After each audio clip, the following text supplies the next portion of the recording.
Danny Segura for MMA Junkie here in South Florida at the KnuckleMania 2 event next to Chad Money Mendes, or Chad A Lot of Money Mendes, who picked up a nice solid win here in his bare knuckle boxing debut. Chad, you told me how you were so excited to do this. This was new, this was primal. Did it meet your expectations? How was your experience bare knuckle fighting? It definitely did, man. That was some wild, wild stuff. You know, I was just saying in the last interview, been a wrestler my whole life, jumped into mixed martial arts, climbed up to the top of the UFC, and now I can tell everyone that I am a bare knuckle boxer. It is official. So yeah, it was a crazy experience for sure. Yeah. Was it much wilder than MMA? I mean, I don't think so. I mean, there's so much more you got to worry about in the octagon with kicks and knees and grappling and all that stuff coming at you. But it's definitely pretty brutal. My hands are really sore.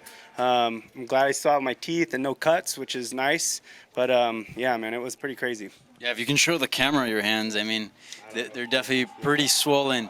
Did it hurt in there to hit without the glove? Oh yeah, right. That first big right hand that landed, I immediately felt it, and then every time I touched it after that, it just got worse and worse. Yeah. So I think that's something that, good job.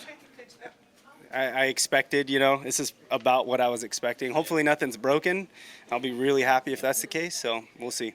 And you had told me pre-fight that the result didn't really matter as far as if you were going to continue fighting or not, that it was mostly how you felt in there. So overall, how'd you feel in there? Do you feel like this could be something that you can continue to do? Possibly. I mean, someone else just asked me that. I said, let me go hang out and unwind with my family for a couple weeks, and just, it's been a crazy last year of preparation for this fight. So I think let me unwind and really step back and look at everything, and we'll know soon.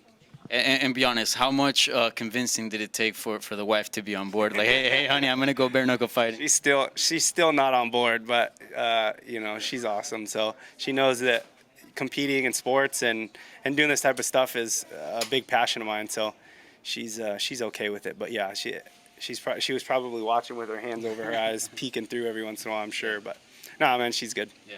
So we do not know if you're gonna continue fighting or not, but let me ask you this. As far as physically, how you felt in training camp, how you felt in your performance tonight, do you feel like you have a lot more to give physically as far as a fighting career goes? 100%, man. My cardio felt unbelievable. I didn't get tired at all in there. I mean, there's such short rounds, and it's just boxing, so it's, you know, it's great to be able to focus on actually on what you're doing instead of having to pace yourself and get through those 5-minute rounds of grappling and kicking and all that stuff. So all in all, I felt great. Like I said, I still feel like I'm in my prime. It's awesome going up a weight class. I didn't have to cut that much weight, which, man, I mean, even my senior year in college, cutting tons of weight all the way up to that, and you know, ended up bumping up 2 weight classes and just going closer to my normal weight was the best year I ever had in my entire life. So, you know, we took a page out of that book, and I said, look, you know, obviously I'd love to go down to 45s, but I'm going to get in there and just see how I feel with, you know, a little bit more weight on me. I don't have to drain myself so much. I'll keep my explosivity and strength and cardio, and I felt good, man. I did. Yeah, you look good. I mean, how many knockdowns did you get? I lost count, but it was like 4 or 5. Something like that, yeah. I have to go back and watch, but yeah, man, that was pretty cool. Yeah. He's a tough guy, man. After the first right, he hit the canvas, and like, there's no way that dude's getting up. And I turned away and looked back, and he was up on his feet, and I'm like, holy crap. But and he's a tough kid, man. Yeah. Clay Guida's in the crowd. Uriah Faber, a few others. They were going bananas when you got the victory. How do you guys boys celebrate in South Florida tonight? Oh, man, I'm so excited. We're headed to Play Sports Bar. I think we have a little VIP area. I got so many people from all over the country, buddies that flew out here to watch this. So I haven't had a beer in a really, really, really long time, and I'm going to have an ice cold beer and a big slice of pizza, maybe 5.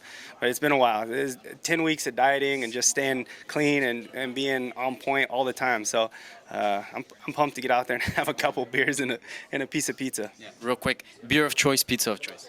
Oh man, I'm not like a real beery guy or whatever. A Bud Light, Coors Light. Yeah. I'm not picky. Just something that's gonna go down smooth and cold, and I'll probably eat some pepperoni or cheese pizza. Yeah. Pepperoni is the classic. You can't go wrong. Yeah. All right, Chad. Well, appreciate the time. Congrats on the victory. I don't want to squeeze your hand too hard, but congrats on the victory, and we'll see what's next. Very exciting times for you. Yeah. Thank you guys very much.